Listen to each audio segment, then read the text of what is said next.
Hi అండి, నేను మీ Sirisha. Welcome to our channel Sirisha style. So ఈరోజు మన రెసిపీ వచ్చేసి పండు మిరపకాయలు ఉంటాయి కదా, మనం ఆ పండు మిరపకాయలతో నిలవ పచ్చడి పెట్టుకుంటాం కదా 1 ఇయర్కి సరిపడా. సో ఆ పచ్చడితో ఈరోజు నేను పప్పు చేయబోతున్నాను అనమాట. ఇదే ఇడ్లీలో కానీ, దోశల్లో కానీ, ఊతప్పంలో కానీ, అన్నంలో కానీ చాలా అంటే చాలా బాగుండిద్ది. ప్రొసీజర్లోకి వెళ్తే ముందుగా ఇక్కడ నా మెజరింగ్ కప్తో కందిపప్పు తీసుకున్నాను. ఇది మేము 1 ఇయర్కి సరిపడా చేసిన కందిపప్పు అండి. సో అందుకే మీకు అక్కడక్కడ బ్లాక్గా ఉన్నాయి. చక్కగా వాష్ చేసుకొని సో 1 కప్ యాడ్ చేసుకున్నాను కాబట్టి కందిపప్పు, ఇక్కడ నేను 2 కప్స్ ఆఫ్ వాటర్ యాడ్ చేసుకున్నాను. చూసారు కదా నా మెజరింగ్ కప్ ఇక్కడ. సో ఆ మెజరింగ్ కప్తో కందిపప్పు 1 cup, 2 cups of water add చేసుకొని ఈ పచ్చడి పండుమిరపకాయల పచ్చడి అండి. ఇది నా కారానికి తగ్గట్టు నేను 1 టేబుల్ స్పూన్ ఫుల్గా తీసుకొని యాడ్ చేసుకున్నాను. దీనిలో టమాటా పీసెస్ లాగా చేసుకొని యాడ్ చేసుకున్నాను. ఇంకా చింతపండు ఏమి యాడ్ చేయట్లేదు అనమాట. సో ఇది కుక్కర్ డక్కన పెట్టుకొని ఒక 5 విజిల్స్ వచ్చే వరకు ఉడికించుకున్నాను అనమాట. 5 విజిల్స్ ఎందుకంటే మనం ఆల్రెడీ తీసుకున్న పచ్చలో చింతపండు వేసుకొని రుబ్బి పెట్టుకొని ఉంటాం కదా, చింతపండు తగిలితే తొందరగా పప్పు ఉడకదనమాట. అందుకని ఎక్కువ విజిల్స్ వచ్చే వరకు ఉడికించుకోవాలి. అలా ఉడికించుకున్న తర్వాత మనం తీసుకున్న కందిపప్పుకి సరిపడా సాల్ట్ యాడ్ చేసుకోవాలి. ఎందుకంటే ఆల్రెడీ పచ్చలో మనం ఉప్పు వేసుకొని రుబ్బి పెట్టుకుంటాం కదా.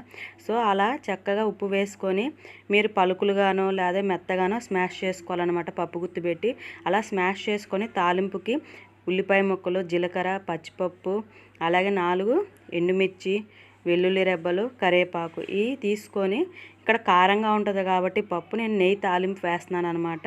సో మీరు నెయ్యి కానీ నూనె కానీ వాడచ్చు. కానీ పప్పు అంటే జనరల్గా నెయ్యి వేస్తేనే టేస్ట్ చాలా బాగుండిద్ది. చక్కగా ఇది కడాయి మొత్తం స్ప్రెడ్ చేసుకొని మనం తీసుకున్న ఎండుమిరపకాయలు, ఉల్లిపాయ ముక్కలు అన్నీ యాడ్ చేసుకొని నెక్స్ట్ నేను తీసుకునే మొత్తం యాడ్ చేసుకుంటున్నాను అనమాట. ఇక్కడ ఉల్లిపాయ ముక్కలు యాడ్ చేసిన తర్వాత పచ్చిపప్పు యాడ్ చేస్తున్నాం కదా, ఫ్రై అవుతాయో లేదో అని భయపడాల్సిన అవసరం లేదు. చక్కగా ఫ్రై అయిపోతాయి అనమాట.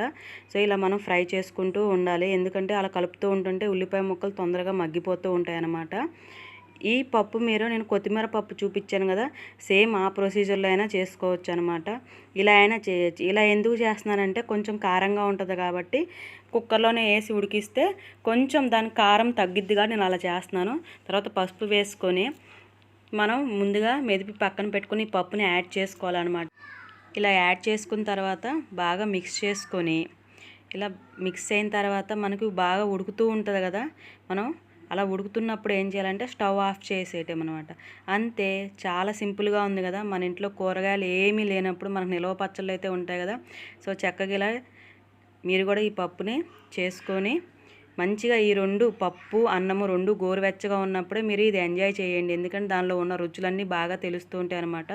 సో ఇది నేను ఎప్పుడూ చేస్తూ ఉంటాను కాబట్టి లంచ్ టైం వేసరికి నేను వేడివేడిగానే తింటూ ఉన్నాను.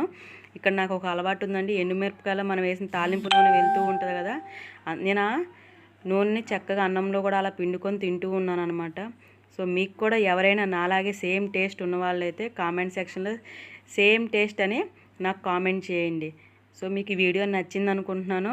నచ్చితే మీ ఫ్రెండ్స్తో, రిలేటివ్స్తో అందరితో షేర్ చేసి మన ఛానల్ని ఎంకరేజ్ చేసి సబ్స్క్రైబ్ చేయండి. Stay tune to Shirisha style. Thank you for watching. Bye.